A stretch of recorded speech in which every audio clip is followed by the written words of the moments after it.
हरियाणा में एचपीएससी की भर्ती प्रक्रिया पर लगातार सवाल उठ रहे हैं। ये मामला जहां दिन ब दिन तूल पकड़ता जा रहा है, तो वहीं इस मामले पर सियासी रंग भी चढ़ने लगा है। हाल ही में पंचकुला में हरियाणा लोक सेवा आयोग के भर्ती सिस्टम के खिलाफ भर्ती कैंडिडेट्स ने विरोध प्रदर्शन किया। विरोध प्रदर्शन का नेतृत्व ओबीसी ब्रिगेड की ओर से किया गया है। विरोध प्रदर्शन कर रहे भर्ती कैंडिडेट्स को पुलिस ने खदेड़ दिया। एक कैंडिडेट को तो हाथ पैर से उठाकर पुलिस अपने साथ ले गई। वहीं कुछ युवतियों को भी हिरासत में लिया गया है। समर्थन देने के लिए जेजेपी नेता दिग्विजय चौटाला भी पहुंचे। धरना स्थल से निकलते ही उन्हें पहले ही रोक लिया गया। युवाओं के प्रदर्शन को देखते हुए पुलिस प्रशासन ने 5 डीएसपी के नेतृत्व में बड़ी संख्या में पुलिस बल को तैनात किया था। एचपीएससी की भर्ती प्रक्रिया पर लगातार सवाल उठ रहे हैं। हरियाणा लोक सेवा आयोग के 2 परिणामों पर बवाल हो रहा है। हिंदी के असिस्टेंट प्रोफेसर भर्ती के नियुक्ति पत्र जारी हुए थे। इनमें से 41 बाहरी राज्यों के अभ्यर्थी चयनित होने का आरोप है। असिस्टेंट प्रोफेसर साइकोलॉजी की भर्ती पर भी सवाल उठे थे। साइकोलॉजी के 85 पदों के लिए करीब 400 अभ्यर्थियों ने मेंस की परीक्षा दी थी। करीब 400 अभ्यर्थियों में से सिर्फ 3 अभ्यर्थी पास हुए थे। लिखित परीक्षा के जारी रिजल्ट में इंटरव्यू के लिए 3 पास हुए हैं। मिलजुल करके सभी पॉलिटिकल पार्टियां, सभी सामाजिक संगठन इनका विरोध के लिए यहाँ पर एकजुट हुए हैं और बहुत खुशी है कि सभी लोग 36 बिरादरी और राजनीतिक सोच से ऊपर करके सब एचपीएससी के साथियों के साथ आए। चौधरी देवीलाल जी क्या करते, संघर्ष सदैव सक्षम। दोस्तों बहुत नजदीक है, मंजिल दूर नहीं है, मगर थोड़ी आंख खोलनी पड़ेगी और अहंकार का जो मैल नायब सिंह सैनी जी के कान में जमा हो गया, कुर्सी जब हिलाएंगे तो मैल निकल जाएगा। इससे पूर्व एचपीएससी की भर्तियों में बाहरी राज्यों के चयन पर इनेलो ने भी विरोध प्रदर्शन किया था। इस दौरान इनेलो अध्यक्ष अभय सिंह चौटाला, राष्ट्रीय संरक्षक प्रोफेसर संपत सिंह, प्रदेश अध्यक्ष रामपाल माजरा, राष्ट्रीय प्रधान महासचिव प्रकाश भारती, विधायक आदित्य देवीलाल, युवा राष्ट्रीय प्रभारी कर्ण चौटाला, विधायक अर्जुन चौटाला समेत कई नेता मौजूद रहे थे। इस मौके पर इनेलो ने सरकार को जमकर खरी खोटी सुनाई। अभय सिंह चौटाला के नेतृत्व में पंचकुला के एडीसी को राज्यपाल के नाम ज्ञापन भी सौंपा गया था। वहीं नेता विपक्ष भूपेंद्र सिंह हुड्डा ने कहा कि एचपीएससी ने विकास और पंचायत विभाग में एसडीई की भर्ती में सामान्य वर्ग के 48 पदों में से अन्य प्रदेशों के 19 अभ्यर्थियों का चयन किया था। इससे पहले दिसंबर 2023 में सरकार ने 7 बीडीपीओ भर्ती किए थे, जिनमें से 4 गैर हरियाणवी थे, यानी आधे से ज्यादा हरियाणा के बाहर के थे। फरवरी 2021 में हुई एसडीओ इलेक्ट्रिकल की भर्ती में 77 बाहर के थे और 22 हरियाणा के थे। कोई नौकरी उठा लो, क्लास 1 और क्लास 2 के तो हमारे बच्चों को नौकरी देती और ये लीड कर रही है उनमें फ्रस्ट्रेशन।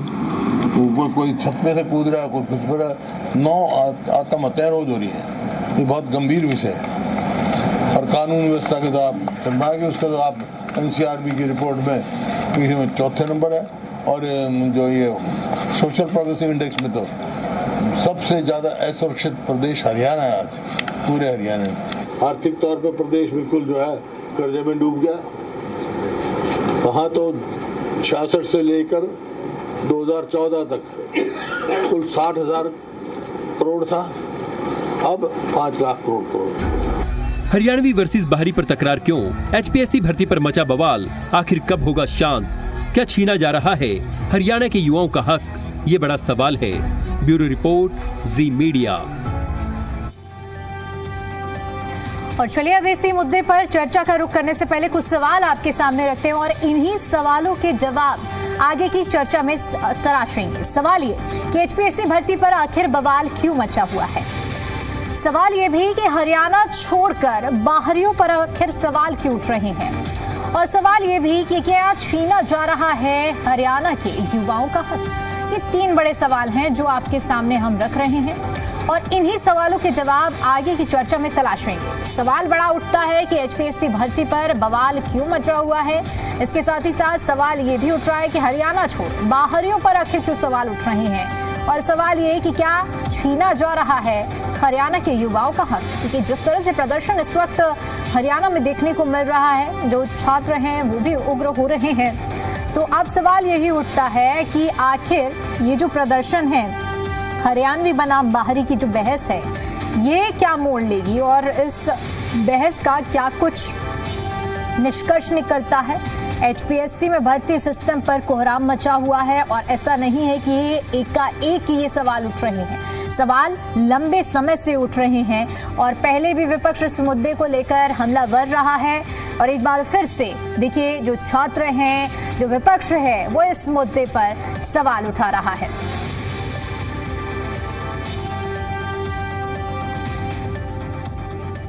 और इसी मुद्दे पर चर्चा करेंगे। चर्चा करने के लिए हमारे साथ मेहमानों का एक खास पैनल जुड़ चुका है, जिनसे मैं आपका परिचय करा देती हूं। रामराज शर्मा जी हमारे साथ जुड़ चुके हैं, प्रवक्ता हैं भारतीय जनता पार्टी से।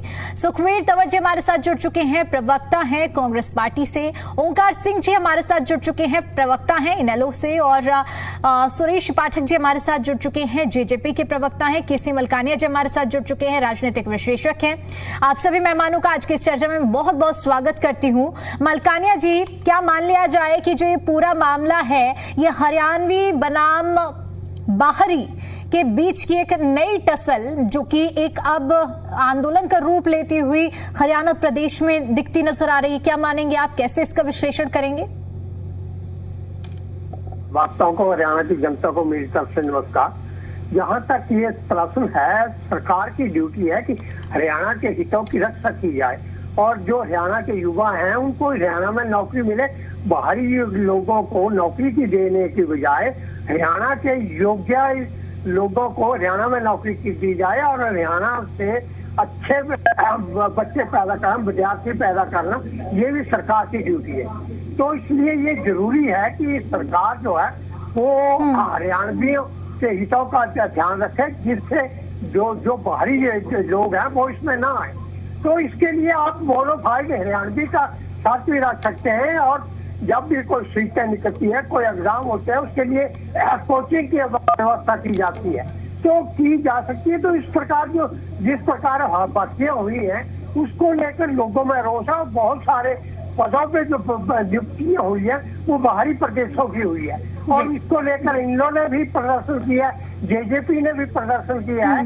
तो ये विपक्ष का दायित्व है कि हरियाणा के हितों के रक्षा के लिए जो भी जरूरी है उसको आवाज को उठाई जाए और सरकार को भी चाहिए कि हरियाणा के बच्चों के हितों की सुरक्षा की जाए और इसके लिए कई प्रकार के किया जा सकता है। अगर आप तो उनको बोनाफाइड हिमाचल हरियाणवी में कोई शर्तें रखते हैं और उसको कोर्ट में चैलेंज किया जाता है, कोर्ट में भी आपको उस तरह पक्ष रखना चाहिए कि हमने पहले अपने प्रदेश के युवाओं का हितों का देखना है, उसके बाद बाकी चीजों को देखना है और उसके लिए आप कई प्रकार की शर्तें भी रख सकते हैं। अगर हरियाणा के युवाओं को हरियाणा में नौकरी नहीं मिलेगी तो वो कहाँ जाएंगे? तो मेरा मानना है कि हरियाणा सरकार को चाहिए कि एक तो पेपर लीकेज, जब भी पेपर होते हैं वो लीकेज हो जाती है और जो भी नौकरियां निकलती हैं उनमें हरियाणा के लिए विशेष नंबरों की व्यवस्था की गई कि कोर्ट में उसको रिजेक्ट कर दिया गया, परंतु बोनाफाइड हरियाणा की शर्त रखी जा सकती है। हरियाणा का खान पान, रहन सहन का ज्ञान होना आवश्यक हो सकता है। इस प्रकार की कई शर्तें हो सकती है। तो विपक्ष का ये ड्यूटी है जो उठा रहे हैं, हालांकि ये इन लोग और जेजेपी ने उठाया है। काउंसिल हुड्डा जी ने भी अपने बयान दिए हैं, उन्होंने बहुत सारी बातें कही है। तो मैं समझता हूँ कि सरकार को चाहिए कि हरियाणा के युवाओं की हितों की रक्षा की जाए, उनके यहाँ ज्यादा से ज्यादा जो नौकरियां हरियाणा के लोगों को दी जाए ताकि बाहरी लोग इसमें हस्तक्षेप न। ओंकार जी, इनेलो ने भी प्रदर्शन किया है, इनेलो ने भी इस मुद्दे को उठाया है। हरियाणवी वर्सेस बाहरी का जो मुद्दा है वो इस वक्त किस तरह से गरमाया हुए हम बखूबी जान रहे हैं। सबसे बड़ी आपत्ति आप लोगों की क्या है और क्या आपको लग रहा है कि अब जो इतनी आवाजें उठ रही हैं उसका धरातल पर कुछ असर अभी दिख रहा है या आने वाले समय में कुछ दिखने के आसार नजर आ रहे हैं? ऑडियो अनम्यूट कर लीजिए ओंकार जी, आपकी आवाज नहीं पहुंच पा रही है। दीपिका जी, सरकार को झुकना होगा, सरकार को जनता की आवाज को सुनना होगा। आप देखिए असिस्टेंट प्रोफेसर हिंदी, हरियाणा भी तो हिंदी भाषी प्रदेश है, हिंदी के असिस्टेंट प्रोफेसर 56 में से जनरल कैटेगरी के 41 पोस्टें यूपी, बिहार, राजस्थान, उत्तरांचल इन प्रदेशों से भरी गई जहां पे बीजेपी की सरकारें हैं। क्या हमारे युवा हिंदी भी नहीं जानते? क्या हमारे युवा असिस्टेंट प्रोफेसर के काबिल नहीं है? और यही व्यवस्था 10 वैकेंसियां भरी गई असिस्टेंट प्रोफेसर पंजाबी की, मात्र एक हरियाणा का, मात्र एक, बाकी 9 के 9 बारी। ये सरकार कर क्या रही है, क्या चाहती है, मैं बताता हूं। और इनका मोडस ऑपरेंडी क्या है। 12.5 अंक इन्होंने इंटरव्यू के रखे, साक्षात्कार के जी। और जो बाहरी प्रदेश के युवा हैं उनको इंटरव्यू में 12.5 में से मालूम है कितने नंबर मिले? 8 से लेके 9 नंबर तक उनको मिले और हरियाणा वालों को 2 और 3 नंबर पर निपटा दिया गया। इनका तरीका क्या है? जहां पे चुनाव होने हैं या जहां पे बीजेपी की सरकारें हैं, जैसे पंजाब को लगा लीजिए या यूपी, बिहार, राजस्थान, उत्तरांचल को लगा लीजिए, यहां के जो आरएसएस के कार्यकर्ता हैं उनके बच्चों को भर्ती कर रहे हैं। अगर ये नहीं कर रहे तो एक व्हाइट पेपर जारी कर दे। जो हरियाणा के बाहर से युवा लगे हैं उनका पूरा एड्रेस व्हाइट पेपर जारी कर दे। दूध का दूध, पानी का पानी हो जाएगा। आज हमारे युवा पीएचडी किए हुए, एमटेक किए हुए, एमटेक कंप्यूटर साइंस किए हुए तहसील में और अन्य कार्यालय में पानी पिला रहे हैं। चपरासी और बेलदार लगे हमारे। और ज्यादातर युवा हमारे HKIN, हरियाणा कौशल रोजगार निगम, जिनका कोई रूल रेगुलेशन ही नहीं है। हरियाणा कौशल रोजगार निगम के कर्मचारियों को यहां अंबाला कैंट नगर परिषद में 6 दिन कार्य लिया जाता है, जबकि नगर परिषद के कर्मचारी 5 दिन में कार्य करते हैं, हफ्ते में। अब मैं पूछना चाहता हूं कि जब कार्य ही 5 दिवस का नगर परिषद का, तो HKRN के एम्प्लॉइज को 6ठे दिन क्यों बुलाया जाता है?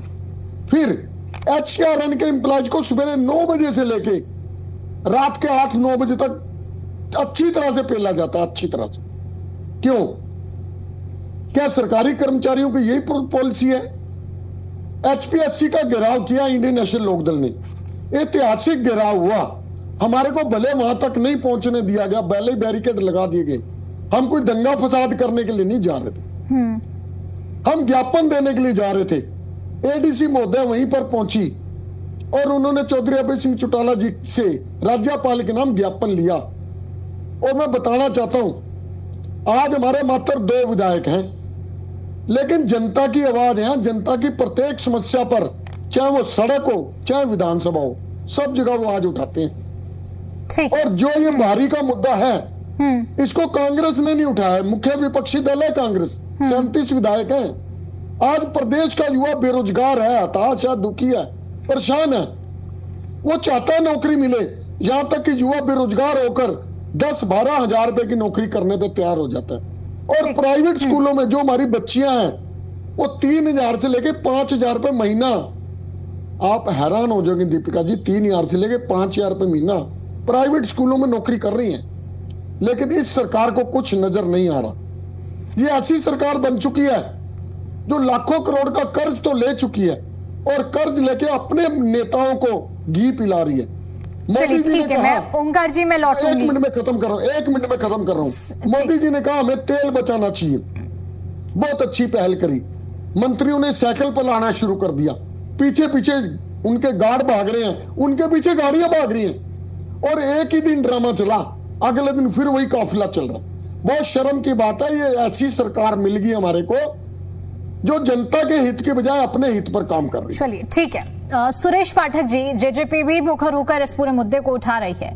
मुख्य आपत्तियां आप लोगों की क्या है और क्या लगता है कि जो ये आंदोलन का रास्ता है ये एक बड़ी आवाज बनेगा और एक सुधार, HPSC के जो सिस्टम में सवाल उठ रहे हैं, क्या आपको लगता है कुछ बदलाव होगा? जी देखिए, मैं तो केवल इतना कहना चाहूंगा, जब सरकार की आंखों के ऊपर एक अंधेरा चढ़ जाए, घमंड का, सरकार को एक घमंड उनके दिमाग में चढ़ जाए, तो जनता जनार्दन के पास केवल और केवल एक आंदोलन ही रास्ता रह जाता है। तो इसमें कोई वो नहीं है कि जो आज जननायक जनता पार्टी ने हमारे युवा नेता भाई दिग्विजय चौटाला जी की अगुवाई में जो HPSC के एस्पिरेंट है धरने पर बैठे हैं, उनसे मिलने गए थे और उसके बाद HPSC का घेराव करने का जो उनका कार्यक्रम था, जो उन्होंने आज बनाया था कि वो मिलेंगे और HPSC का घेराव करेंगे और जो उनकी मांगे हैं उनकी मांगों पर बातचीत करेंगे। लेकिन बड़ा ही दुर्भाग्यपूर्ण रहा कि वहां पे पुलिस के द्वारा जो धरना स्थल था, धरना स्थल पे ही पुलिस के द्वारा बैरिकेडिंग कर दी गई और धरना स्थल पे ही उनको रोक दिया गया। देखिए, पहले तो मैं इस चीज की कड़ी निंदा करता हूं कि जो एस्पिरेंट वहां पे धरने पे बैठे हैं वो हरियाणा प्रदेश के ही बच्चे, देश के ही बच्चे हैं और अपनी नौकरी के लिए लड़ाई कर रहे हैं। और बड़ा ही दुर्भाग्यपूर्ण है कि 5 महीने से ज्यादा का समय हो चुका है जब वो दिन रात, पीछे बरसात का समय भी था, कैसा कैसा टाइम आया, आंधी चली, तूफान आए, काफी तरह के जो दुख थे उन युवाओं ने वहां पे झेले हैं बैठ के। लेकिन मैं सरकार की बेशर्मी इसको कहूंगा कि 5 महीने से सरकार ने इस चीज पर कोई भी संज्ञान नहीं लिया और सरकार की तरफ से कोई भी आधिकारिक किसी भी तरह की कोई भी कार्रवाई इस चीज को लेकर नहीं की गई। अगर कोई कार्रवाई की गई तो पुलिस प्रशासन के द्वारा की गई, उनको डंडे मारे गए, उनको जबरदस्ती उनको उठाया गया या उनकी गिरफ्तारियां ली गई। लेकिन अभी सुनने में आया है कि 11 सदस्यीय एक टीम का गठन किया सरकार ने, 11 सदस्यीय टीम के लिए कहा है कि 11 सदस्यीय टीम का गठन हो जिसे सरकार बात करेगी। ये केवल और केवल तब पॉसिबल हो पाया जब दिग्विजय जी अपनी टीम के साथ, दिग्विजय जी ने वहां अगुवाई करी और जो पुलिस प्रशासन की प्रताड़ना थी उस प्रताड़ना को भी उन्होंने लिया, सहा उस चीज को भी। उसके बाद कहीं ना कहीं एचपीएससी, हरियाणा सरकार और ये पुलिस प्रशासन दबाव में आया है और इन्होंने बातचीत के लिए शायद समय दिया है। अभी मुझे भी सूचना मिली है, कुछ देर में इस चीज की भी क्लैरिटी हो जाएगी। लेकिन मैं फिर भी यही चीज कहना चाहूंगा, देखिए मैं पिछले कार्यकाल से कहना चाहूंगा, जब दुष्यंत जी उप मुख्यमंत्री थे तो दुष्यंत जी ने एक कानून जो विधानसभा में पारित कराया था जिसमें 75% हरियाणा प्रदेश के युवाओं को प्राइवेट इंडस्ट्री में रोजगार के लिए। तो कहां हमारी सोच, जननायक जनता पार्टी के नेताओं की सोच थी कि हरियाणा प्रदेश के अंदर प्राइवेट सेक्टर में भी हरियाणा प्रदेश के 75% युवाओं की भागीदारी हो, हरियाणा 75% युवाओं को रोजगार मिले। और कहां आज ये एक अंधी बहरी गूंगी सरकार है जो हरियाणा प्रदेश के युवाओं को उनका हक मार के उनको सरकारी इंडस्ट्री में नौकरी नहीं दे रही है। मैं कुछ एस्पिरेंट्स की बात सुन रहा था, बड़ा ही ताज्जुब हुआ कि एचपीएससी के चेयरमैन कहते हैं उनको कि आपकी जो शिक्षा है, आपकी जो एजुकेशन है वो अप टू द मार्क नहीं है, वो एचपीएससी के जो कायदे हैं, रूल रेगुलेशन है उन पे खरी नहीं उतरती। आपको जिन लोगों ने शिक्षित किया है, आपको जिन लोगों ने एजुकेशन दी है वो लोग अच्छे से एलिजिबल नहीं थे पढ़ाई के लिए। तो जब एक चेयरमैन लेवल का एक अधिकारी एस्पिरेंट्स को या युवाओं को इस तरह की बात करता है तो ये बहुत ही शर्मनाक है, युवाओं के मनोबल को तोड़ने वाली बात है। और मैं तो हरियाणा सरकार से आपके चैनल के माध्यम से भी ये रिक्वेस्ट करूंगा, ये बात करूंगा कि ऐसे चेयरमैन को सबसे पहले पद से पद विमुक्त किया जाए और एक ईमानदार, एक प्रतिष्ठित किसी उसको इस पोजीशन पे लाया जाए जिससे युवाओं के भविष्य के बारे में। और देखिए इसमें बहुत बड़ी बात है कि जहां पे हरियाणा के युवा आज HKRN में नौकरी लगती है, क्लास 4 में नौकरी निकलती है, वहां पे हरियाणा के युवाओं को ले लेते हैं। क्या हरियाणा का युवा सिर्फ HKRN या क्लास 4 में नौकरी के लिए रह गया है? किसी बड़ी पोस्ट पे क्लास 1 या क्लास 2 ऑफिसर में हरियाणा के युवाओं की कोई भागीदारी नहीं होनी चाहिए। एक प्रदेश का ही युवा एक प्रदेश को आगे लेके जाएगा। जब आप बाहरी को लेके आएंगे अपने इसमें तो कितना उसका वो करेगा, वो एचपीएससी के चेयरमैन भी बता चुके हैं। ठीक है सुखवीर जी, मेरा तो केवल और केवल आपके जी ठीक है, मैं लौटूंगी सुरेश जी आपके पास में। सुखवीर जी, कांग्रेस एक मुख्य विपक्षी दल है और इससे पहले भी आप लोग इस मुद्दे पर, ऐसा नहीं है कि विपक्ष ने आवाज नहीं उठाई है, लगातार एचपीएससी सवालों के घेरे में रहा है। क्या ये मान लिया जाए कि ये जो मामला है ये सिर्फ नौकरियों तक सीमित नहीं रहा है? सवाल यहाँ पर सिर्फ नौकरी पर नहीं है बल्कि पूरे सिस्टम पर सवाल उठ रहे हैं। दीपिका जी, हरियाणा लोक सेवा आयोग निरंतर हरियाणा के युवाओं पर सितम और भारतीय जनता पार्टी शासित राज्यों पर कर्म कर रहा है और जो आंकड़े हैं वो बेहद दुर्भाग्यपूर्ण हैं। जो असिस्टेंट प्रोफेसर अंग्रेजी 151 बाहर के और हरियाणा के 8, असिस्टेंट प्रोफेसर हिंदी हरियाणा के मात्र 14, बाहर के 60। एसडीओ इलेक्ट्रिकल की पहली भर्ती थी 80 बाहर के और 11 हरियाणा के, और एसडीओ इलेक्ट्रिकल की दूसरी भर्ती 214 बाहर के, 29 हरियाणा प्रदेश से।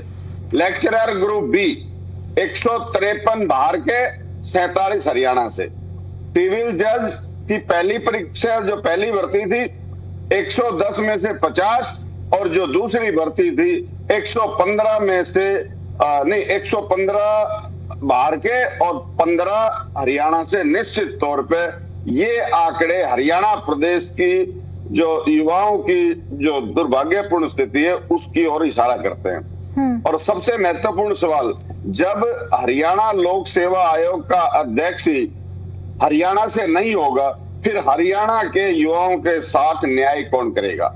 मतलब सबसे बड़ी खामी की वजह आप बता रहे हैं कि जो सबसे मुख्य वजह है वो एचपीएससी के चेयरमैन हैं, उनकी वजह से आप मान रहे हैं कि अनियमितताएं सामने आ रही है? नहीं दीपिका जी, वो एक कारण है, वो एक कारण है, ठीक है, वो एक कारण है, प्रमुख कारण है। इसके अलावा प्रदेश के बाहर से भारतीय जनता पार्टी शासित जो राज्य हैं उनके युवाओं का चयन को प्राथमिकता देना निश्चित तौर पे हरियाणा प्रदेश सरकार पर की कार्यशैली और नियत पर गंभीर प्रश्न चिन्ह है।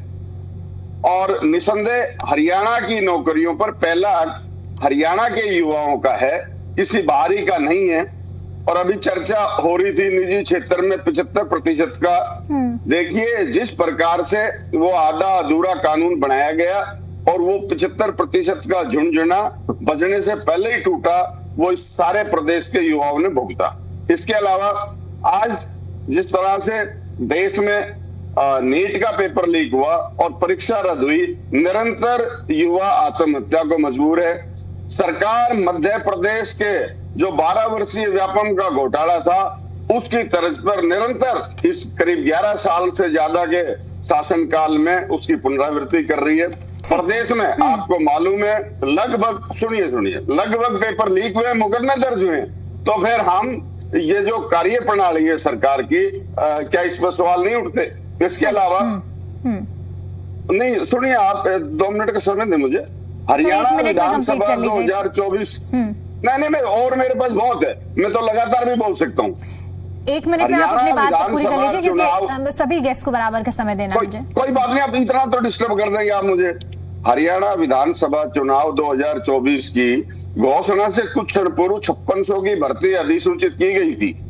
चुनावी लाभ लिया और चुनाव के तुरंत बाद वो हरियाणा पुलिस की भर्ती रद्द की गई। आपके सामने की बात है।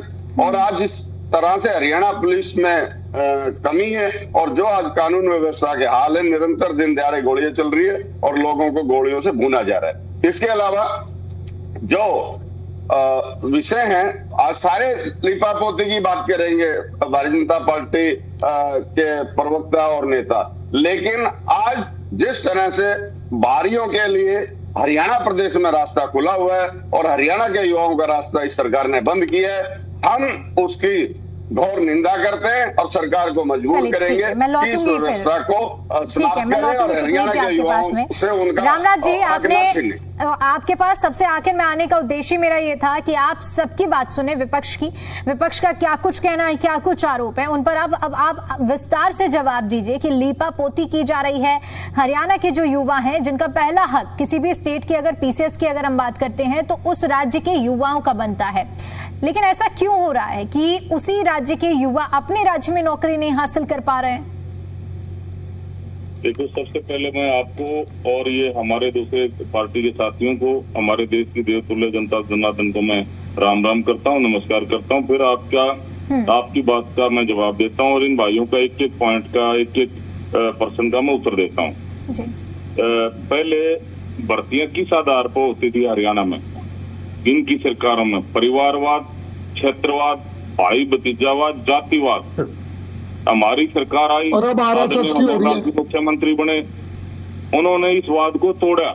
उन्होंने कहा पूरा हरियाणा मेरा परिवार है, पूरे हरियाणा के बच्चे मेरे परिवार के बच्चे हैं और मैं किसी का पूरा भारत कर दिया है। तो सुन तो जाए, बोला था क्या बीच में? अरे तेरे तो आका की भर्ती घोटाला में ज्ञान बांटेगा क्या हमारे को? प्रदेशों के बच्चे कैसे आ रहे हैं? तू भी ज्ञान बांटेगा क्या? तुम्हारे आका की तो भर्ती घोटाला में बच्चे कैसे? सुनने की हिम्मत रख, पहले सुनने की हिम्मत रख ले। रामराज जी और ओंकार जी, तुम्हारे आका की भर्ती घोटाला में जब जिसको मौका मिला बात रखने दीजिए। आपको जो भी आपत्ति हो आप बोलिएगा। रामराज जी, आप अपनी बात ज्ञान बांटने लग रहा है। आका की भर्ती घोटाला में सजा हुई, सबको पता है। और दो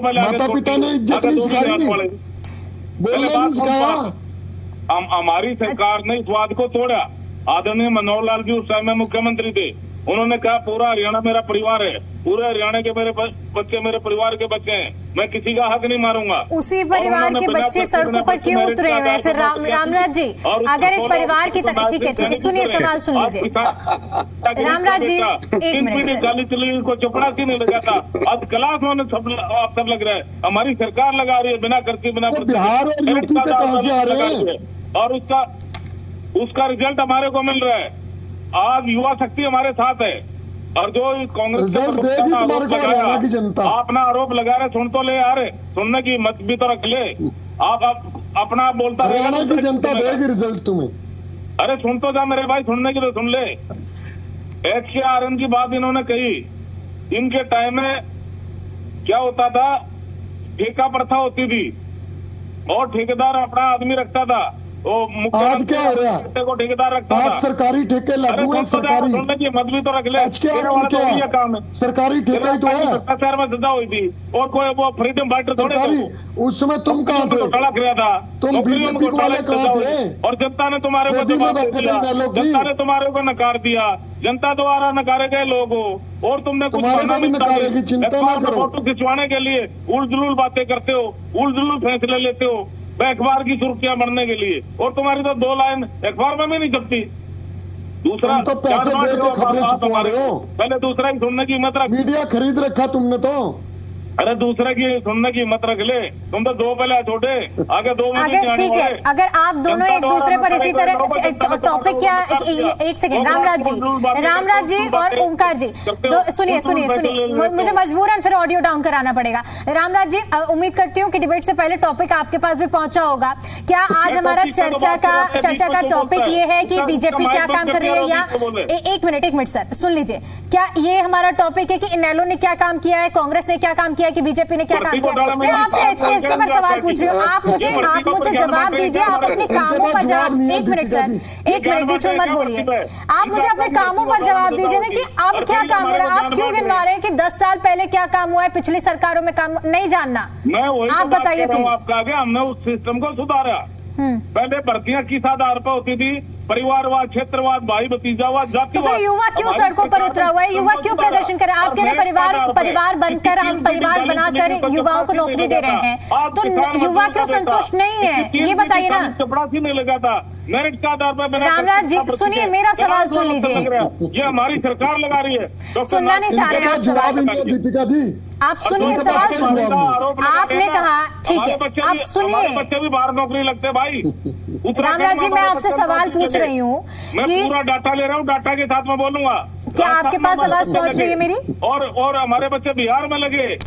स्पीकर है, स्पीकर, इसका बटन बंद नहीं होता, आवाज डाउन करनी पड़ेगी। और मैं आपको बताऊं, 4433 में से 3943 बच्चे हमारे लगे, इसका परसेंटेज बैठता है 89%। और जो तुम भारी कर रहे हो, ये है 11%। उनको सुनाई नहीं देगा, इनकी आवाज काटनी पड़ेगी। रामराज जी, आप तक मेरी आवाज पहुंच रही है? ठीक है रामराज जी, आप तक मेरी आवाज पहुंच रही है? सर प्लीज हाँ या ना कहिएगा, हाँ या ना में जवाब दे दीजिए। आप तक मेरी आवाज पहुंच रही है? हेलो, ठीक है। अब आपने अपने जो डेटा कोट किए हैं, मुझे सिर्फ आप जवाब दीजिए। ये मत कहिएगा कि इनेलो ने क्या किया, कांग्रेस ने क्या किया। आप कह रहे हैं कि हम युवाओं को एक परिवार समझकर नौकरियां देने का काम कर रहे हैं। अगर इतना ही है तो आपसे युवा संतुष्ट क्यों नहीं, सड़कों पर क्यों उतरे हो युवा? फिर वो विरोध क्यों देखने को मिल रहा है, इसकी वजह बताइए। युवा सड़क पर नहीं है, युवाओं के साथ से तीसरी बार केंद्र में हमारी सरकार बनी, युवा शक्ति के साथ से तीसरी बार प्रदेश में हमारी सरकार बनी, और छोटी सरकार। आज पंचकुला की तस्वीरें नहीं देखी क्या आपने? रामराज जी, आज पंचकुला की तस्वीरें नहीं देखी क्या आपने? सबसे ज्यादा नौकरी हमने दी, बिना खर्ची बिना पर्ची के। अरे मुद्दे पे आ जाओ, मुद्दे पे। ये कहना गलत है, ये युवा हमारे साथ नहीं, युवा हमारे साथ है। ठीक है, अगर युवा आपके साथ है तो आज मैं तो सीधा आपसे ये पूछ रही हूँ ना, अगर युवा आपके साथ है तो क्या आपने आज पंचकुला की तस्वीरें नहीं देखी क्या? पंचकुला में क्या हुआ है, पंचकुला की तस्वीरें आपने नहीं देखी क्या? वहां पर कौन आवाज उठा रहा है? पंचकुला में इनकी पार्टी ड्रामा कर रही है, इन और कोई बहाना नहीं मिल रहा। ये अखबार उनकी सुर्खियों मारने के लिए। ठीक है मलकानिया जी, क्या अब ये मान लिया जाए कि ये प्रदर्शन राजनीति से प्रेरित है? फिर अब जो रामराज जी कह रहे, ठीक है मलकानिया जी, बिल्कुल राजनीति से प्रेरित है, इनको और कोई बहाना नहीं मिल रहा। चलिए ठीक है, मलकानी केसी मलकानिया जी, आप अपने अनुभव से बताइए फिर। आपकी आवाज नहीं आ रही है, ऑडियो म्यूट है शायद आपका। हेलो हेलो जी जी दीपिका जी, जो युवा हैं, जो बेरोजगार हैं, बेरोजगारी पूरे देश में है, परंतु हरियाणा के में जो नौकरियां निकलती हैं उसमें हरियाणवियों को स्थान मिलना चाहिए, उन्हें उचित स्थान दिया जाना चाहिए। चाहे आप उसके लिए बोनाफाइड हरियाणवी के साथ तरह से या हरियाणवी रहन सहन खान पीन इत्यादि के नॉलेज के साथ रखी जाए, और जो इंटरव्यू में बैठते हैं वो मौखिक जो अंक देते हैं जो उसमें अंकों में बढ़ोतरी की जाती है, परंतु हरियाणवी के हितों की रक्षा करना सरकार का दायित्व है। अगर इस तरह का कोई कानून बनता है और उसको कोर्ट में चैलेंज किया जाता है तो उसके की पैरवी करना भी सरकार की ड्यूटी है। सरकार उत्तर करे, पेपरों की लीकेज को कम करे, और इस प्रकार जो है वो हरियाणवी युवाओं के हितों की रक्षा करे। जो आंदोलन हो रहा है वो युवाओं का आंदोलन है, बेरोजगार युवकों का आंदोलन है। ये सही है कि जब ऐसा आंदोलन होता है तो विपक्ष उसका लाभ उठाता है, विपक्ष उसमें शामिल होता है और उसको राजनीतिक रंग देने की कोशिश की जाती है।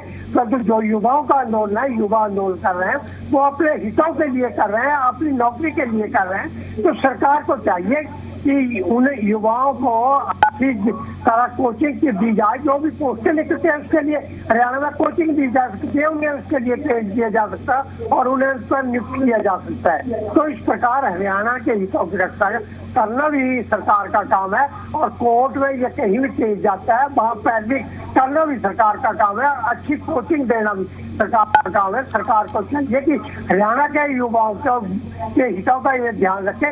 ये सही है कि हरियाणा के युवक बाहर के प्रदेशों में नौकरी करते हैं और बाहर के प्रदेशों के युवक भी हरियाणा में नौकरी कर सकते हैं, परंतु हरियाणा के युवाओं का अधिकतर स्थान जो है हरियाणा की नौकरी में, जैसे आंकड़े अब नजर आ रहे हैं, दिखाया जा रहा है, उसमें लगता है कि हरियाणा के युवाओं को नजरअंदाज किया गया है। क्या योग्यता के आधार पर कैसे किया गया है, ये देश सरकार का काम, परंतु हरियाणा के युवाओं का हितों का ध्यान रखना आवश्यक है, सरकार के लिए भी और पार्टियों के लिए। जी ठीक है ओंकार जी, आरोपों पर बात हो गई, जो चुनौतियां हैं उस पर भी बात हो गई है। अब एक अगर कंक्लूजन की अगर हम बात करें, एक हल की बात करें, क्योंकि विपक्ष की आवाज बहुत बुलंद होनी चाहिए और आप लोग बुलंदी के साथ आवाज भी उठा रहे हैं, चाहे मैं इनेलो की बात करूं, जेजेपी की बात करूं, कांग्रेस की बात करूं, इस बात से बिल्कुल गुरेज नहीं मुझे कहने में। लेकिन सबसे बड़ा सवाल यह है कि अगर हम चुनौतियां बता रहे हैं, दिक्कतें बता रहे हैं, तो कुछ समाधान की ओर भी जाना चाहिए। आपको क्या लगता है, आपके हिसाब से, आपकी पार्टी के हिसाब से, कि इस समस्या का समाधान क्या है? दीपिका जी देखिए, हरियाणा में नौकरियां हरियाणा वासियों के लिए प्राथमिकता के आधार पर होनी चाहिए। हमारे पास हरियाणा में जब से हरियाणा बना है डोमिसाइल की व्यवस्था लागू थी। 15 साल डोमिसाइल के लिए हमने रखे हुए थे कि हरियाणा का कोई भी बच्चा अगर नौकरी के लिए अप्लाई करता तो 15 साल से हरियाणा का निवासी होना चाहिए। इन्होंने डोमिसाइल की व्यवस्था खत्म कर दी, पहले 5 साल करी, फिर 3 साल कर दी, अब खत्म ही है। समझो 3 साल क्या व्यवस्था होती है, मतलब यूपी, राजस्थान, बिहार, उत्तराखंड, यहाँ के बच्चे 3 साल का डोमिसाइल देंगे, वो भी नहीं देंगे तो भी उनकी नौकरी लग जाएगी। जब भी किसी देश के बच्चों के हितों को प्रोटेक्ट करना पड़ता है, उनकी रक्षा करनी होती है, तो डोमिसाइल की व्यवस्था की जाती है। इनसे ये पूछा जाए इन्होंने डोमिसाइल की व्यवस्था खत्म क्यों करी? क्या आरएसएस के बच्चे हरियाणा में भर्ती करने थे इसलिए कि आपको याद होगा जब बिहार के चुनाव थे, बिहार से इन्होंने पहली बार जिंदगी में मैंने देखा डेपुटेशन पर तहसीलदार भर्ती किए। बहुत अफसोस की बात है, क्या हरियाणा के युवा सक्षम नहीं है, काबिल नहीं है? हमारे युवा आईएएस आईपीएस में तो टॉप करते हैं, लेकिन एचपीएससी की नौकरियों में हमें जगह नहीं मिलती। उसका कारण है, एक तो एचपीएससी वाले क्वेश्चन ऐसे बना देते हैं जो हरियाणा के बाहर वालों को सूट करते हैं। इनके पेपर लीक घोटाले तो आप सबने देख लिए, पिछले 12 साल में 89 पेपर लीक हो चुकी। और तो और नीट की परीक्षा 5वीं बार लीक हुई है, 22 लाख बच्चों ने इस बार नीट का पेपर दिया। हरियाणा में नौकरियों के बारे में जब ये पेपर इस तरीके के दे देते हैं और उसमें 35% की शर्त लगा देते हैं, तो वो शर्त हरियाणा का युवा कहीं ना कहीं पूरी नहीं कर पाता, क्योंकि उनके पास पेपर तो है नहीं। और बाहर के बच्चों को, आरएसएस के जो बच्चे हैं उनको ये पेपर प्रोवाइड कर देते हैं, जिसकी वजह से यूपी, बिहार, उत्तरांचल, राजस्थान, मध्य प्रदेश, इन प्रदेशों के बच्चे, आप सोचिए कितने बड़े बड़े प्रदेश हैं, और हमारा हरियाणा तो छोटा सा प्रदेश। पर अपने आप में ओंकार जी, आपको नहीं लगता कि एक बड़ा आरोप है क्या इसके? अगर मान लिया कि आपने ये जो तथ्य रखा है, आपकी बात ठीक है, आपकी पार्टी लाइन ये कह रही है, लेकिन इस चीज को क्या जस्टिफाई करने के लिए आप लोगों के पास कुछ ऐसा है जिससे आप जस्टिफाई जब हमने परसों प्रदर्शन किया एचपीएससी के कार्यालय के बाहर, पूरे आंकड़ों के साथ प्रदर्शन किया कि इतने प्रोफेसर की नियुक्ति हुई, इतने बाहर के हुए, इतने यूपी के हुए, इतने बिहार के हुए। अगर ये बात पेपर प्रोवाइड कराने वाली बात आपने कही है, ये भी तो कोई, क्योंकि यही तो हो रहा है पिछले 12 साल में दीपिका जी 89 पेपर लीक हो जाना अपने आप में एक बहुत बड़ा रिकॉर्ड है। आज से पहले क्यों नहीं लीक हुए थे? फिर अगर ये कहते हैं हमारे आरोप गलत है, तो मैं तो एक छोटा सा चैलेंज करता हूं सरकार को, आप जितनी नौकरियां भर्ती करी सबका व्हाइट पेपर जारी कर दो विद एड्रेस, उन बच्चों के एड्रेस जो हरियाणा के बाहर के एड्रेस के समेत जारी कर दो। इंक्वायरी हम लोग करवा लेंगे, आप ना करवाना, हम खुद जाके यूपी बिहार में जाके इंक्वायरी करा लेंगे कि ये बच्चों का मूल क्या है, बच्चों का पिछोकड़ क्या है, इनके बाप दादा कहां से रिलेटेड हैं, सब हम निकाल लेंगे। आप एक व्हाइट पेपर जारी कर दीजिए। अब सोच की सरकार ये करने के बजाय सिर्फ आरोपों को जुठलाकर इन आरोपों से बाहर निकलना चाहते हो। ये आरोप नहीं है, ये वास्तविकता है। आज हरियाणा का युवा हर तरीके से बेरोजगार हो रखा है, उनको नौकरियां चाहिए, नौकरियां दो। हमारे युवाओं को नशे में ना धकेलो। मुख्यमंत्री महोदय पंजाब जाते हैं और कहते हैं नशा खत्म करेंगे, पंजाब जाते हैं कहते हैं हमारी सरकार बना दो, अपराधी पाकिस्तान भाग जाएंगे। अरे भी पहले हरियाणा के अपराधी पाकिस्तान भगा दो, पहले हरियाणा में से नशा खत्म करा दो। और मैं सुन रहा था आज तो 2047 में नशा खत्म करने की बात हो रही है। बहुत अफसोस की बात है, सरकार आज की बताए, आज 2026 है, आज जो युवा 26 साल का है वो 47 साल का हो जाएगा 2047 में। बहुत अफसोस की बात है, हमारे युवा आज बेरोजगार है, उन्हें नौकरी दीजिए, उन्हें आरक्षण दीजिए, अपने प्रदेश में सुरक्षा दीजिए। ठीक है, रामराज जी कुछ काउंटर देना चाह रहे हैं, 1 मिनट के अंदर पूरा अपना काउंटर कीजिएगा। मैं आपको बताना चाह रहा हूँ, ये डॉक्टर नायब सिंह सैनी का हरियाणा है, नशा मुक्त हरियाणा, भ्रष्टाचार मुक्त हरियाणा, अपराध मुक्त हरियाणा। और जहाँ तक बात है नौकरियों की, पारदर्शिता के आधार पर हमारी सरकार नौकरियां दे रही है, मेरिट के आधार पर, बिना खर्चे बिना पर्ची के। आज तक का इतिहास है, इनके टाइम में ठेकेदारी प्रथा होती थी, हमने वो बंद किया और HKRN में हम लेकर करीब 1.25 लाख बच्चों को HKRN में ज्वाइन कराया। तो इनके टाइम में ठेकेदारी प्रथा में थे और माननीय मुख्यमंत्री जी ने रिटायरमेंट तक रोजगार की गारंटी दी, उनके एक स्पेशल विधेयक उनके पक्ष में लेकर आए। आज वही बच्चे हैं जो इनके टाइम में ठेकेदारी प्रथा में होते थे, और ठेकेदार पैसे लेके भर्ती करता, 2-4 महीने बाद निकाल देता, फिर पैसे लेके भर्ती करता, ना उनका PF ESI जमा कराता। ये था इनकी सरकार, और हमने ठेकेदारी प्रथा को बंद किया। आज यही वही बच्चे हैं। और रही बात, आज आप किसी गांव में जाके देख लेना, वहां पे ऐसे ऐसे बच्चे मिल जाएंगे जिनके पास में जींद रोहतक तक का किराया तक नहीं, बहुत गरीब के बच्चे। आज किसान मजदूर का बच्चा जिसकी 3 पीढ़ी खाली कर चली गई थी, कोई चपड़ासी नहीं लगा था, बिना खर्ची बिना पर्ची के मेरिट का आधार पर क्लास 1 अफसर लग रहा है। ये हमारी सरकार लगा रही है, डॉक्टर नायब सिंह सैनी की सरकार लगा रही है। इनको डॉक्टर नायब सिंह सैनी तो सपना में दिखाई देते हैं। अरे मेरे भाई, अच्छा काम कर रहा हो वो मुख्यमंत्री, उसकी बढ़ाई भी कर दिया करो। मैं माफी के साथ रोकूंगी आपको रामराज जी। हमारे साथ देखिए आदित्य देवीलाल चौटाला जुड़ चुके हैं। देखिए आदित्य जी, सबसे बड़ी बात यह है कि जिस तरह से सवाल उठाए जा रहे हैं भर्तियों पर, आपकी पार्टी की ओर से भी इस मुद्दे को उठाया जा रहा है, क्या लग रहा है कि आखिर विवाद की असली वजह कहां से शुरू होती है, और क्या आपकी पार्टी जो आवाज उठा रही है, आप लोग आवाज उठा रहे हैं, उसका कुछ आप लोगों को सार्थक हल निकलता हुआ नजर आ रहा है? देखिए, सबसे बड़ी बात तो ये है कि जब से हरियाणा में बीजेपी की सरकार आई है, जब ये सत्ता में नहीं थे तो इन्होंने बहुत बड़े बड़े वायदे और बहुत बड़े बड़े सपने युवाओं को और हर वर्ग को दिखाने का काम किया।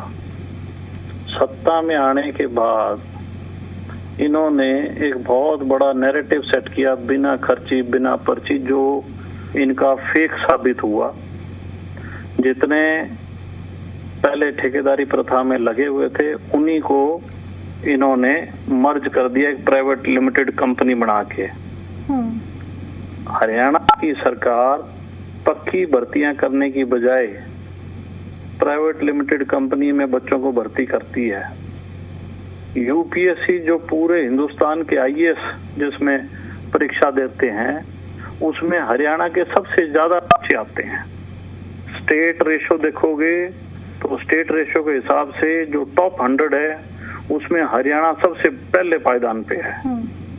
हमारा बच्चा यूपीएससी में तो टॉप 100 में आता है, लेकिन जब यहाँ हरियाणा की भर्ती आती है एचपीएससी तो हमारे बच्चों को ना लेकर अन्य राज्यों के बच्चों को भर्ती किया जाता है। हमारे बच्चों को जो पीएचडी जिन्होंने नेट पास कर रखी है, जिन्होंने सीटी किया है, उन बच्चों के भविष्य के साथ ये सरकार खिलवाड़ कर रही है। उन बच्चों को जो नौकरियां दी जाती हैं वो ये मानस उनका तैयार किया जा रहा है कि आप लोग तो सिर्फ रोजगार निगम की भर्ती के लायक हो। किसी बच्चे को तो बुलगार की नौकरी दी जाती है, किसी बच्चे को नहर पे बेलदार की नौकरी दी जाती है, किसी बच्चे को चपड़ासी।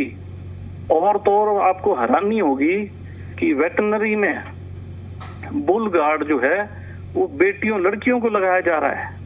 नहर के ऊपर बेलदार लड़कियों को लगाया जा रहा है, जो लड़कियां पीएचडी डॉक्टरेट की डिग्री जिन्होंने हासिल कर। तो यानी आदित्य जी क्या माने क्या समझे हम कि ये सब जो आप बातें कह रहे हैं अब कोई समझने की चीज बाकी बची है? तो ये क्या हरियाणा प्लानिंग प्लॉटिंग के तहत आप कह रहे हैं कि हरियाणा के बच्चों के साथ खिलवाड़ किया जा रहा है? अभी भी कोई समझने की चीज बाकी बची है तो आप ही बता दो। सारे हरियाणा को जो हरियाणा के बच्चे यूपीएससी में टॉप करते हैं, क्या वो हरियाणा के एचपीएससी पेपर क्रैक नहीं कर सकते? ये तो हरियाणा के बच्चों के साथ खिलवाड़ कर रही है, उनके भविष्य के साथ खिलवाड़ कर रही है। उनका तो एक मानस सेट किया जा रहा है कि आपकी हैसियत रोजगार निगम की नौकरी के लायक है, इससे ऊपर नौकरी तो है ही नहीं। किसी भी राज्य का, कोई राज्य का मुख्यमंत्री है वो अपने राज्य के बच्चों की पहले सोचेगा या अन्य राज्यों के बच्चों की सोचेगा? इसी स्टेट में बताओ, राजस्थान में बीजेपी की सरकार है, 1% नौकरी भी बाहर के बच्चों को नहीं मिलती। उत्तर प्रदेश में ये आपकी इन्हीं की सरकार है बीजेपी। पूछो कितने हरियाणा के बच्चे उत्तर प्रदेश में लगे हैं, कितने हरियाणा के बच्चे राजस्थान में लगे हैं। हमारे राज्यों में हमारे बच्चों को नौकरी नहीं मिल रही, बाहर के राज्यों के बच्चों को नौकरी दी जा रही है। कोई कहने की जरूरत है इसमें? सारे नौजवानों को पता है। जी सिस्टम में लूप होल मान रहे हैं कि पूरे सिस्टम पर ही सवाल अरे बहन जी, सिस्टम है कहाँ? सिस्टम तो फेल है। सिस्टम तो पहले हम लोगों ने तैयार किया था, हम लोगों ने स्पोर्ट्स कोटा रखा था, हम लोगों ने हर परिवार को नौकरी देने का वादा किया और गांव में अनेकों नौकरियां देने का काम किया। इन लोगों ने लोगों को भगाया बिना खर्ची बिना पर्ची। अब हालत ऐसी है, पर्ची और खर्ची दोनों लेके बच्चे घूम रहे हैं और ये मौज मार रही है सरकार, बाहर वालों को पैसे ले लेके लगा रही है। एक भी यूनिवर्सिटीज में, जितनी यूनिवर्सिटीज हैं सारी में यूनिवर्सिटीज में भर्ती होती है बिना आपके एडवर्टीजमेंट के, बैकडोर से भर्ती है सारी की सारी। बहुत बड़ा बच्चों के भविष्य के साथ खिलवाड़ है। कहाँ जाएंगे हरियाणा के बच्चे? जी। कौन इनका भविष्य सुरक्षित करेगा? क्या जवाब है सरकार के पास? सरकार व्हाइट पेपर जारी करे, श्वेत पत्र जारी करे कि हमने अब तक 3 प्लान बीजेपी की सरकार चल रही है, हमने कितने बच्चे हरियाणा के कहाँ लगाए हैं। हरियाणा के लोगों के सामने श्वेत पत्र लेके आओ। हमारा बच्चा पेपर देता है, एचपीएससी का चेयरमैन कहता है हरियाणा के लोग बच्चे नलायक हैं, यहाँ मास्टर नलायक हैं, बच्चों को पढ़ाते नहीं है। अरे तुम्हारी 15 साल से सरकार है, तुम लायक मास्टर भरते? नलायक मास्टर तो तुम नहीं रखे, 15 साल तो तुम्हें हो गए देते हुए हरियाणा के लोगों को, और तुम्हें कितने साल और चाहिए? चलिए ठीक है। बड़े सवाल आपने उठाए आदित्य जी, बहुत शुक्रिया आपका हमारे साथ जुड़ने के लिए और अपनी बातें रखने के लिए। और अब चर्चा का एक बार फिर से रुक करते हैं। सुखबीर जी, आपसे भी मैं यही समझना चाहूंगी कि आप भी क्या यही मानते हैं कि सिस्टम में गलती है या पूरे सिस्टम ही करप्ट बोल रहे हैं? देखिए दीपिका जी, जो भारतीय जनता पार्टी ने बिना खर्ची बिना पर्ची की एक अवधारणा बनाई, वो एचपीएससी में जिस तरह से एचपीएससी का सचिव नागर करोड़ों रुपए लेता हुआ पकड़ा गया, तो वो अवधारणा उसी वक्त ध्वस्त हो चुकी थी। इसके अलावा सवाल आज शासन और तंत्र से है, विगत 11 वर्ष में भर्ती परीक्षाओं पर निरंतर विवाद क्यों? पेपर लीक, परीक्षा रद्द, कोर्ट केस और परिणाम में विवाद हरियाणा की पहचान क्यों और कैसे बन गया? अगर सरकार और सरकारी तंत्र निष्पक्ष है, फिर प्रदेश की युवा शक्ति को विश्वास क्यों नहीं है और युवाओं के प्रति संवेदनहीनता की ये स्थिति क्यों है, ये निरंतर क्यों झूठ बोल रहे हैं और एचपीएससी की जो विश्वसनीयता है वो निरंतर खतरे में क्यों है। हमारी मांग है बेरोजगारी की समस्या पर संवेदनशीलता के साथ सरकार न्याय करे, भर्ती प्रक्रिया की न्यायिक निगरानी करे, साक्षात के अंक सार्वजनिक हो, उत्तर पुस्तिका जो है उनकी निष्पक्ष जांच हो, सार्वजनिक जांच हो और पेपर लीक जो निरंतर हो रहे हैं हरियाणा प्रदेश में उसके लिए एक समुचित फुल प्रूफ व्यवस्था बनाई जाए, भर्ती का कैलेंडर बनाया जाए, समयबद्ध भर्ती सुनिश्चित की जाए और जो डिजिटल पारदर्शिता की आज बड़ी आवश्यकता है परीक्षाओं में और हर विषय में डिजिटल पारदर्शिता सुनिश्चित की जाए और इन सारे विषयों का जो भर्ती से संबंधित है इनका न्यायिक तंत्र के हिसाब से स्वतंत्र ऑडिट हो। और मेरा तो सुझाव है प्रदेश सरकार कि शिकायत निवारण आयोग होना चाहिए। अगर किसी डिपार्टमेंट की कहीं की कोई भर्ती के संदर्भ में कोई किसी अभ्यर्थी की कोई शिकायत है उसके लिए अलग से आयोग का गठन होना चाहिए। अगर इस प्रकार के सरकार कदम उठाएगी तो निश्चित तौर पर जो युवाओं का भविष्य विगत के 11 वर्ष से ज्यादा के समय में इन्होंने अंधकार में कर दिया है, जरूर से जरूर उसमें सुधार होगा। और आज भी जिस तरह से जो युवाओं का प्रदर्शन है ये भले ही नकारते रहे लेकिन निश्चित तौर पे आज जिस तरह से हरियाणा प्रदेश के युवाओं में हाहाकार है रोजगार को लेके, मैं पुनः वही बात कहूंगा, बाहरियों पर करम और हरियाणा के युवाओं पर सितम, ये अब हरियाणा प्रदेश में चलने वाला नहीं है। ठीक है रामराज जी, विपक्ष कह रहा है कि व्हाइट पेपर जारी कीजिए, श्वेत पत्र जारी कीजिए और तब दूध का दूध पानी का पानी हो जाएगा कि हरियाणा के युवाओं के साथ कितना न्याय हो रहा है। ये आंकड़े भी गलत नहीं है क्योंकि अगर हम यूपीएससी की जब बात, इस मामले को कांग्रेस ने भी उठाया था कुछ दिनों पहले, आज आदित्य देवीलाल की ओर से भी ये पूरा देखिए उन्होंने भी इस चीज का जिक्र किया कि जब यूपीएससी देश का सर्वोच्च एग्जाम जिसे माना जाता है, अगर उसकी सूची हम देखेंगे 2024 की देखें, 25 की देखें, वहां पर हरियाणा के युवाओं ने टॉप किया है, हरियाणा के युवा टॉप 50 में रहे हैं। ऐसा तो फिर क्यों हो जाता है कि जब इतने सर्वोच्च एग्जाम में हरियाणा के युवा परचम लहरा रहे हैं तो एचपीएससी में अपनी जगह नहीं बना पा रहे हैं? देखो मैं आपको बताना चाहूंगा, एचपीएससी और एसएससी ये संवैधानिक संस्थाएं हैं, इसमें किसी का इंटरफेयर नहीं चलता और इनके आरोप सारे झूठे हैं, बेबुनियाद मनगढ़ंत आरोप हैं। और जहां तक बात बाहरी राज्यों से, मैंने आपको आंकड़ा भी बताया था, लगभग 11% भर्ती बाहरी राज्यों के युवाओं की हुई थी और हमारे भी बच्चे अदर स्टेट में, बाहरी राज्यों में हमारे बच्चे भी नौकरी लगते हैं, चाहे वो राजस्थान हो, चाहे उत्तराखंड हो, चाहे यूपी हो, चाहे वो पंजाब हो, चाहे अन्य प्रदेश में, हमारे बच्चे भी अन्य प्रदेशों में नौकरियां करते हैं। और दूसरी जहाँ तक बात है इसमें इसको न्यायोचित नहीं कर सकते। अरे सारी के जो आंकड़े, अरे एक चीज और बता देना तेरे, अरे एक चीज और बता देना, तेरे टाइम में भर्तियां कैसे होती थी वो भी तो बता देना।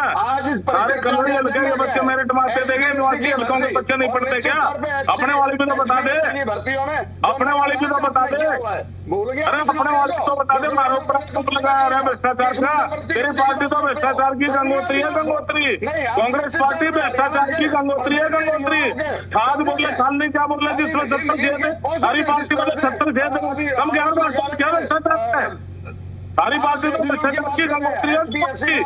पहले भर्तियां की बताइए, परिवहन क्षेत्र में हमारी हमारी सरकार से वहाँ आज मेहनत भर्तियां होती है हमारी सरकार में और लगा ज्ञान बांटने।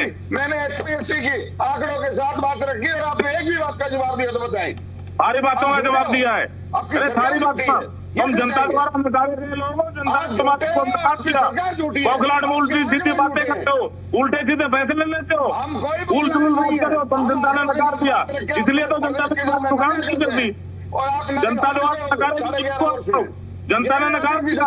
बौखलाहट में उल्टी सीधी बातें करते हो, उल्ट बात करते हो, उल्ट फैसले लेते हो, जबकि युवा शक्ति हमारे साथ है। ये डॉक्टर नारायण सिंह सैनी का हरियाणा है, नशा मुक्त हरियाणा, भ्रष्टाचार मुक्त। चलिए ठीक है, आरोप